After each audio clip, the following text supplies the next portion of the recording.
Welcome back mga ka-chef. Dahil nga sa hilig ko sa cheesy at creamy na mga pagkain, ay nadiscover ko tong recipe na to. Na hindi ko nga akalain na ganito pa siya magiging kasarap at mapaparami ako ng kain. Kaya ako mahilig din sa creamy at cheesy kagaya ko, kaya tara samahan niyo ako magluto.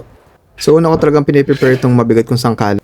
Kaya sa recipe na to gagawa muna tayo ng meatballs. So pinaghalo ko muna yung ground beef, yung breadcrumbs to serve as the binder, then tinimplahan ko ng asin at paminta para magkaroon ng lasa.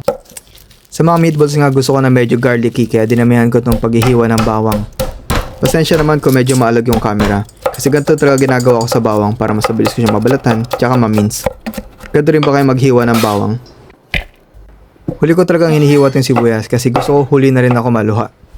So naglagay din ako nitong sibuyas kasi for me, na-enhance din nito yung lasa ng karne. Then naglagay ng isang itlog para sure na mabuo yung meatballs. Then nilamas-lamas ko para mag-incorporate lahat ng ingredients. Gumamit ako na itong non-stick pan para siguradong hindi dumikit yung meatballs. Then hiniwa ko na medyo malalaki yung keso dahil nga gusto ko na mas cheesy. Tinansya-tansya ko na nga lang gusto kong laki ng meatballs. Tsaka pinalaman yung keso dun sa loob ng karne. Tapos dito masusubukan talaga kung magaling ka magpabilog.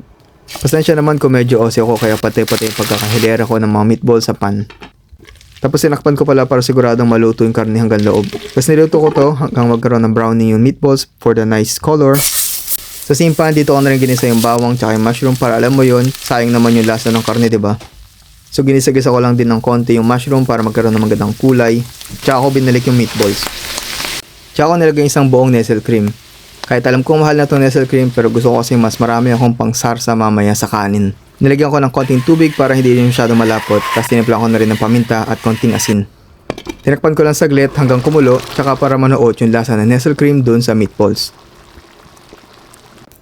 Ito actually optional na to, pero papadaglasan na rin kahit na ayaw ko ng parsley. Pero para kasi pampadagdag kulay at dekorasyon na rin. O diba mas kaya-ayang tignan, parang nagkaroon siya ng depth of colors. Cheese check lang tayo saglit, gusto ko lang confirm kung totoo bang cheesy. Syempre hindi to pwede walang kanin. Tapos babahugan mo pa ng maraming sarsa. Ito talaga yung favorite part ko dito kasi ito yung nagluluto ako. Parang ito na yung reward ko sa sarili ko. Yung matikma kong masarap yung luto ko. Kayo rin ba ganito? Okay, pasado naman.